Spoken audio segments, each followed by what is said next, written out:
Fox News has it. Israel launches second ground incursion into Gaza. Hamas commander killed in airstrike. A bunch of different reports. This is all major breaking news. U.S. won't draw red lines for Israel in war with Hamas, et cetera, et cetera. We've got this story from the Daily Mail. Quote, Hamas will feel our wrath tonight, warns Israel as it unleashes unprecedented airstrikes on Gaza. IDF steps up ground operations and tells Palestinians to flee south now as invasion looms with phone lines and internet cut across the city. You were mentioning just a moment ago, there's a Scott, that one of the I guess rumors or thoughts or whatever is that Israel may try to split the Gaza Strip in half between two cities. Tell us what's going on. Well, I don't really know. I have an Israeli friend that sent me a message earlier today that said the invasion has begun, and I don't know the extent of it. He actually had also sent me a document that was a few years old that was a military study, an Israeli military study about how to invade and conquer the Strip, and they had a few different ideas about how to go about it. And I guess one of them that my friend, who was a veteran, also he's a veteran of the 2006 Lebanon War, or Hezbollah War. He I think thought that this would be the most likely take, that they would invade kind of in the middle of Gaza and divide Khan Yunis from Gaza City. And, they have a hell of a fight. If they're really going, if the doctrine truly is to eradicate Hamas, as they had previously said, to completely eradicate Hamas, they have a real fight on their hands, because they have thousands of guys and they have these very deep tunnels. And in 2014, they started to invade, and Hamas guys were popping up out of the ground, out of all over the place, and they were taking casualties. They were getting up close and kind of ruining the Israelis' advantage by taking them out up close. And the Israelis, they pulled back and instead just went to artillery and air power. So if they're going to truly, quote unquote, clean out the Gaza Strip of Hamas, it's going to cost incredible casualties on both sides. I just want to mention, we hear it from neo-libs in the United States all the time about gun control, about if you want to go up against the U.S., you need nukes and all that stuff. And it's like, dude, guys with guns are dangerous. You can't occupy a street corner with a drone. You can just terrorize and devastate. But if you want control of something, guys with guns, so that's. Now, Seymour Hersh, the incredibly important journalist Seymour Hersh, has been writing that he has contacts in Israeli intelligence and in the military and whatever, who are saying that America has delivered these massive bunker buster bombs, which they're essentially dropped from very high altitude and achieve very high speed. And then they have a double charge. The cone fires some kind of superheated charge into the ground to dig a hole down 30, 40 meters.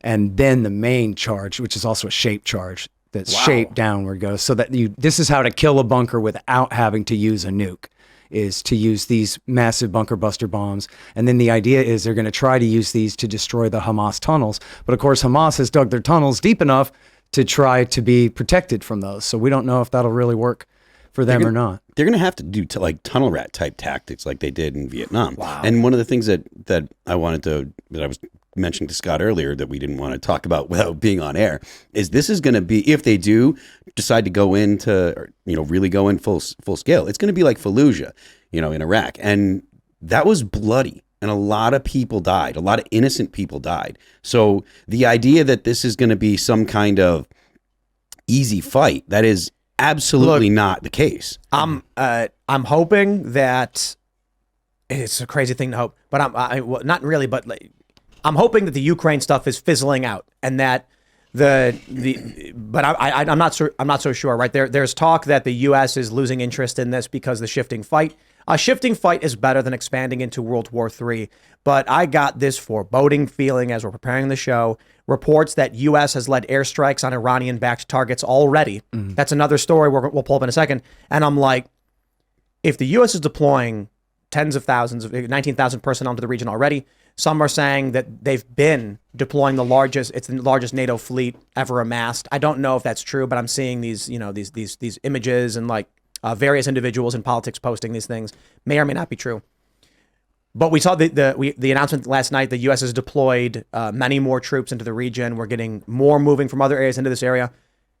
Feels like World War III. I have information that there are Delta units being moved into the area either tomorrow or the day after something. So there are rumors on Twitter right now that U.S. elite forces, Delta forces, are in the conflict already in Gaza. I'm hard pressed to believe that. Well, there was a picture last week of that they put the incompetence in the White House, posted on Instagram a picture of Biden shaking hands with Delta Force operators and congratulating them for all the great work that they're doing in Palestine. They took it down real quick, but I believe so. No, those guys were a security detail. Okay. Yeah, they took it down quickly also, but you could when they reposted it with their faces blacked out, you could still see their tattoos. Yeah. I mean, the operational security there is completely ridiculous. But look, as far as World War III, I don't know about, look, there's slippery slope arguments where Russia ends up involved here, that kind of thing. But look at just the risk of regional war, where we could have, this war very quickly. Never mind how difficult it is for the people of Gaza and the Israeli conscripts who are invading right now, by the way. But for the region, this very quickly could escalate to war with Hezbollah in southern Lebanon, with all different kinds. It's already in Syria. Of militias in Syria. And why are we in Syria? We're in Syria for Israel, right? Donald Trump tried to get us out of Syria 3 different times, and his military overrode him 3 different times. They lied to his face, and they just canceled his orders 3 times. And why? Because America got rid of Saddam Hussein and empowered Iran. And so now, since the regime change against Assad failed and Iran and Hezbollah had even more influence in Syria than ever before, then America had to stay to occupy that Al-Tanf base on to block the so-called land bridge from Iran to Beirut. And so that's why our guys are there. And then when Israel goes and does what they're doing in Gaza now, then our guys are at risk. And I actually have a friend whose son is deployed in Syria right now, who's at risk of getting killed over this. There's that guy that ran for Congress in Washington State that almost won, the Republican, Joe Kent, Yeah, Joe Kent. His wife was killed in Syria after Trump ordered our guys out, and the military said no and just said belay that order. They said, you got it, Trump. Don't do it. Yeah, the idea. Well, and they made him back down actually on the order. Right. This has happened 3 times in 2017, 2018, and in his lame duck session in December of 2020. He said, I want our guys out. And they essentially dragged their feet and then forced him to back down and change his mind. And look, this gets to the very bottom line, right? Who listening to this show right now wants Iraq War 4, right? After George W. Bush put Iran's best friends in power in Baghdad. Who wants to go back to Iraq? Who wants to do another war in Syria? Supporting Israel is not in the interests of the United States of America. It's not. And General James Mattis and General David Petraeus, both in candid moments, admitted. They said something very close to, our men pay a price in terms of their security in the Middle East every day because of Israel and what they do in Palestine. And you talk about Fallujah, here's a great example of that. In March of 2004, Sheikh Yassin, who was the founder of Hamas, who Israel had financed and helped for years to grow Hamas, he started moderating his position and trying to get along. So they assassinated him because they don't want a partner for peace. We're going to talk more about that. They murdered him because he was mellowing out. And that was in March of 2004. Was just like a week later was the giant riot in Fallujah. Maybe it was 2 weeks later was the giant riot in Fallujah where the Blackwater guards were lynched and their bodies burned and hung from hung on the bridge. And one of the corpses was dragged through this street with another guy tied to the hood of a car with a big picture of Sheikh Yassin in the window. And it was the Israeli assassination of the founder of Hamas that had helped to touch off that riot that killed those Blackwater guards, that then led to Bush, and maybe this is what Mattis was referring to. This led to Bush ordering James Mattis to go in there and clean them out. And what they did was like a free fire zone. If you're a civilian, leave the city. If you don't leave the city, your life is forfeit. right? Like Vietnam. And they didn't do that in the other battles in Iraq War II, but they did that in Fallujah. And the first big battle of Fallujah in March of 04 is what really kicked off the Sunni-based insurgency that killed 4,000 of our guys in Iraq War II. And it was because Israel assassinated their own former sock puppet when he was becoming a public relations liability for them. I wanted to point out when it came to Biden and the leaked photo, Telegraph reports that it was a hostage rescue unit in Israel. Yeah, that's what I had thought. Is that I don't. You guys heard something different, or? I think it was a security detail. If it's Delta, they don't like to talk about what they're actually doing. Well, that was the scandal. The scandal was they leaked the information on accident. Yeah, they weren't supposed to post on their a photo. Instagram. Yeah, and that's why they deleted it. Delta is top tier special operations forces. When they get killed, they don't report their casualties. Right? These guys are clandestine forces, top tier guys. Yep. Right above the special forces. Yeah. And so, but if they're there in Israel. I think I don't know if they're gonna put him into Israel, and this is only like hearsay stuff that I've got, but it's my understanding that they're probably going to be going into the bases because there's a base in the desert in Iraq that they forward operate from so they can get into Syria and stuff. So if I understand correctly, they're going to be in that area. I don't know that they won't put them in support roles for the IDF. I think that more than likely, if there's a support force, it'd be the 2 Marine Expeditionary units that are in the area that are on carriers. Delta doesn't have enough guys where they'd be a big support role. They're usually because there's only a few hundred of them. There's maybe like 500 Delta. Well, the Post said that they have generals embedded with the Israeli military helping advise. That could be. So I'm not sure which service. Advising is sure. Like we can have an argument. Like why are we involved? But actual warriors, actual fighters down there, that's disconcerting. And I would also be very concerned about the kind of person that gleefully smiles with excitement at meeting Joe Biden. Yeah, seriously. No, but for real, I mean, look, if you talk to the average American, they don't like Joe Biden. No. You'll find your average Democrat who despises Donald Trump with the most extreme Trump derangement syndrome does not like Joe Biden.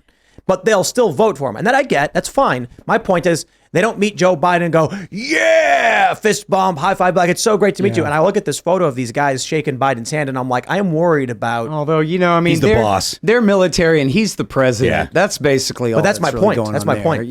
It's just, his approval rating is down 11 points among Democrats right now. But this is my point. The idea that there are people who are like, I'm excited to meet him. He's the boss. Hoorah. And it's just like, dude, Biden's an evil guy. Yeah. Like you should be like, you should be ashamed that he is the one giving orders. Agree. But I think perhaps for a lot of these guys that are doing the top tier stuff, they don't think Joe Biden's the boss. I mean, the dude, those like just because the picture they were smiling, like I think it's likely that they were putting a face on because you don't spit in the face of the president. I would be magnanimous if I met the president. I would say that I would be kind and smile as well. My bigger concern is the excitement to meet him and get a photo op and do all these things instead of being like, look, I get he's the president. I'll be respectful. There's a difference. Yeah, I'm fairly confident. I can't say for sure, but I'm fairly confident that they were getting ribbed later on. The dudes were like, really? Because there's people that I know that are like not in the military that also know dudes that are like that, and they're just like, yeah, those they weren't. Well, look, I want to go back to what you're saying about like, how could any of them have faith in him as their commander in chief? Remember in 2013, Barack Obama tried to take us to war in Syria over the first fake sarin attack, and essentially the American military and any potential volunteers were like, no, we're not following Barack Obama into battle. That's our commander in chief. Forget it. Well, look, if Barack Obama was JFK, then Joe Biden's LBJ. Who has faith in him? No one. You're going to sign your son up for the service when Joe Biden's the one calling the shots? I mean, if you're already on the Delta team, I guess you might not quit. But who wants to send their son to join the service right now? Let's go back in time. Let's So we have this period under Barack Obama. Oh boy, did I fall for that one. In 2008, I had all my friends being like, he's going to end these wars, man. We all hate the wars. We all hate what George W. Bush was doing. And I was like, all right, whatever. I guess I'll vote for the guy. And then Barack Obama gets in and like day 3, he's like, I'm going to blow some kids up. Gotta blow them up. Too many of them. And then I remember one of the first. Too many of them. That's Seamus' joke. Seamus, shout out Seamus Coughlin. Gotta blow them up. Too many. And when it's like day 3 of his presidency. In Pakistan. Yeah, it was like 23 women and children were killed in a village in an airstrike or whatever. And I was just like. That was the wedding, right? Wasn't it a wedding? Well, it's been a long time. So. There were a lot of weddings. I don't think that particular weddings? one was. But that one sticks with me. Pakistan, civilians killed. And I said, whoa, hold on. He's there now. Obama was supposed to say no. And then, oh boy, did I learn quick. How old was I? 2008. And I was just like, well, that was fun. I'm out. Well, I was in, like that, 18. in that election, I remember because I was in New York doing like indie art projects and everyone was very on board with Obama. And I remember telling them like he promised that he was going to send more troops to Afghanistan. And they were like, no, he didn't. And I was like, no, he totally said he was going to send more guys to Afghanistan, which I can't vote for him because of that. Because he's, my goal is to vote anti-war. And they were like, well, he's not going to do that. And then, of course, he did that. These were also the same people who, when he put the Obamacare into place that had a mandate, and if you didn't sign up for health insurance, you would get taxed extra. They were like, that's great. And then when they got taxed extra, they were like, why me? Seriously. Partisanship is the mind killer. It's the worst. And you're right. He avowedly said he was going to escalate the Afghan war. Although, yes. And I write about this. I got a chapter or 2 on this in Fool's Errand.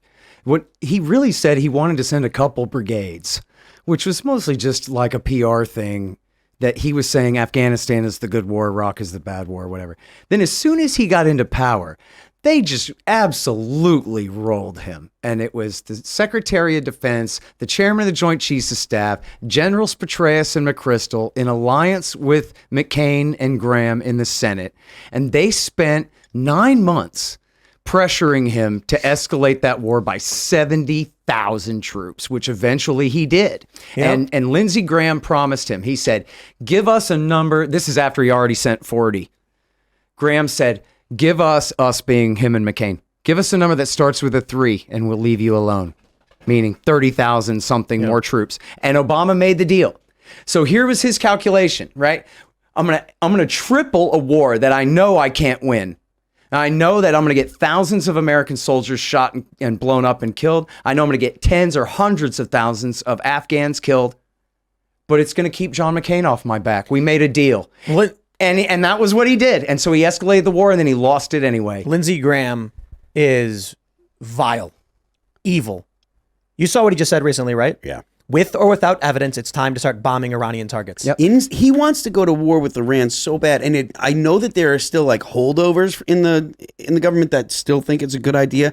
I don't think that there's anyone in America that thinks it's a good idea. No regular people in America that think it's a good idea to engage in a war with Iran. Right. Look, in 2007, Dick Cheney and George Bush wanted to. Yep. They were escalating the war. They launched the Iraq War surge.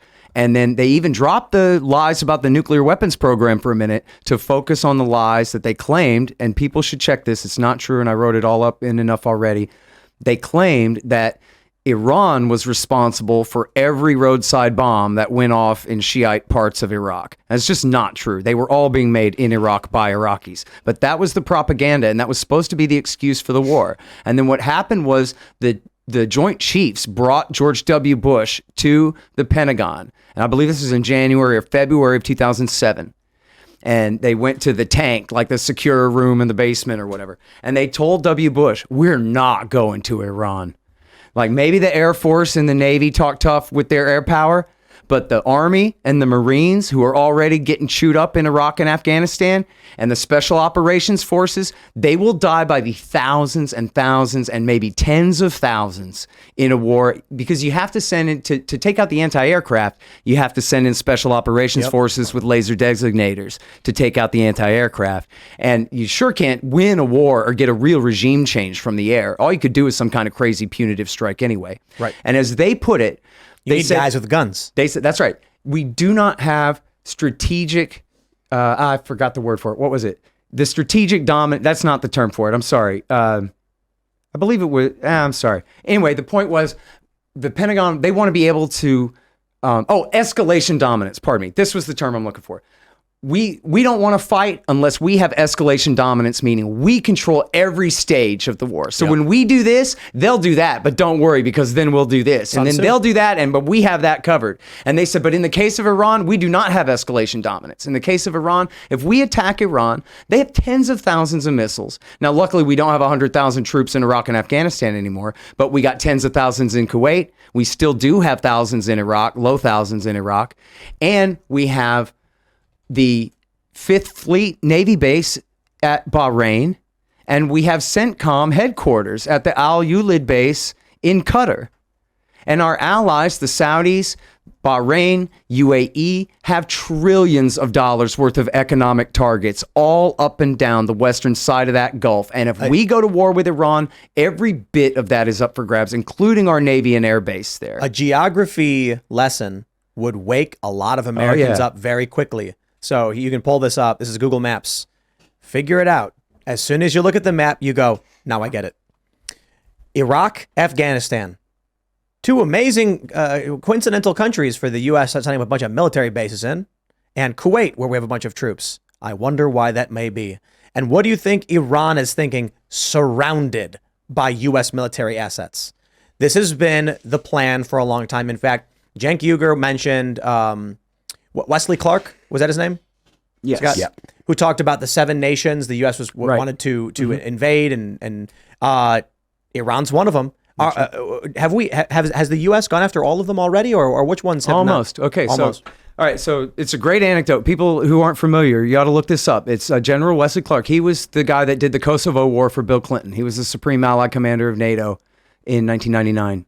Almost got us all killed in World War III there. Ask me about that anecdote later. But anyway, and this gets right to the neocons and the Israel lobby in the United States. He went to the Pentagon right after September 11th, and an officer said, "General, come here, I want to show you something," and showed him this piece of paper. He said, "This is the plan for a regime change in the new war." He said, "We're going to war with Iraq." And Wesley Clark said, "Iraq? Why would we go to Iraq? They don't have anything to do with September 11th or Al Qaeda, of course." And the guy said, "Yeah, no, check it out." So the list was, I hope I can get this right. The list was Iraq, Lebanon, by which they meant not necessarily everyone in Beirut, but Hezbollah in Lebanon, Syria, Libya, Somalia, and did I already say Sudan? And Iran, ending with Iran. Well, they did Iraq War II. They failed to do the regime change in Syria. They did Libya. They broke off the South from Sudan. And, there was a regime change there, although I don't know if there was America's sock puppets really that took over or not. But they certainly broke the country in half. And so the only one left is, and Hezbollah still stands. Yeah. And then is Iran. And so, look, this gets to all of Iraq War II. Let's talk about the clean break. Have you ever read the paper, A Clean Break? Or have you ever heard of that? Okay. So, David Wormser is an important neoconservative apparatchik. He was foreign policy advisor to Dick Cheney in the first W. Bush term. And in 1996, when Benjamin Netanyahu was brand new, the first time he was the prime minister of Israel, he came in 96. And David Wormser, Douglas Feith, and Richard Pearl wrote this study. And these are American neoconservatives. It's called A Clean Break, a new strategy for securing the realm. And they wrote it for Netanyahu. And what it says is this. It says, Iran, Syria, and Hezbollah are the threat to Israel, particularly Hezbollah in southern Lebanon, backed by Iran and Syria. And what we want to do is we want to break that chain. And then get this. They said to break that chain, what we want to do is we want to get rid of Saddam Hussein in Iraq. Huh? Saddam Hussein is the minority Sunni dictator sitting on a super majority Shiite population. And Iran and Hezbollah, of course, are these fundamentalist Shiite regimes. So why does it make sense to these neocons to get rid of Saddam Hussein? Well, it was this ridiculous Rube Goldberg scheme that they had come up with. If we get rid of Saddam Hussein, Who's Rube Goldberg? oh, Rube Goldberg is the guy that makes the ridiculous, like the Makes the infinity mousetrap machine, Okay, wait. Pee-wee- where it's like Pee-wee 100 Herman's little making gears breakfast. turn to make. Yeah, Pee Wee Herman's breakfast. The Exactly. perpetual motion Right. machine. That's exactly right. Pee Wee Herman's breakfast. That's a There's good probably a lot of young people, some Gen have Z no people, idea like, what that is. what? Yeah, y'all get the Pee Wee's Big Adventure off the Pirate Bay tonight. It's a classic. It's a great movie. I think it's on, probably on Netflix. Must be. But look, so here was the scheme, okay? The Rube Goldberg scheme was, if we get rid of Saddam Hussein, then we will get the cousin of the king of Jordan to take over Iraq. And because he's a Hashemite with the blood of the prophet in his veins, all the Shiites will just bend over and kiss his bottom and do whatever he says. Which, this is completely crazy. The Shiites don't revere the Hashemites at all. The Hashemites are Sunnis. And even though the Shiites revere the bloodline of the prophet, it's not like they're priests. And even priests and cardinals and bishops don't have like political control over their people directly. So in other words, they were living in this fantasy world that the Shiites of Iraq would become compliant under the new pro-American installed and pro-Israeli installed regime. And then because Shiite Islam is born in Iraq and then spread into Iran, they would get the Shiite clergy in Najaf to order Hezbollah to stop being friends with Iran and start being friends with Israel. And Iraq, under these compliant Shiites, would then give the full advantage to America, Jordan, Turkey, and Israel, our friends in the region, against Iran. Well, Tim, this is the dumbest damn thing. This makes no sense at all. And people can read. It's called A Clean Break by Wormser. The follow-up is called Coping with Crumbling States. And if you really want to know, they wrote a book about it called Tyranny's Ally. And then what really happened in Iraq War II? What happened in Iraq War II was Bush overthrew the minority Sunni dictator, and he put the supermajority Shiite population in charge and their political factions, who happened to be guys who'd been living in Iran for 30 years, since Jimmy Carter had hired Saddam Hussein to invade Iran back after the revolution. And so they were the ones who came and inherited the whole thing. So when we think about Iraq War II of the George W. Bush years, that whole 5-year civil war that was going on, that was Bush fighting for Iran's side in the war against his own friends, because that was what the neoconservatives thought would be good for Israel. Thanks for watching this clip from the Timcast IRL podcast. Hang out with us live Monday through Friday at 8 p.m. and become a member over at timcast.com for uncensored, members-only shows exclusive. Thanks for hanging out, and we'll see you all next time.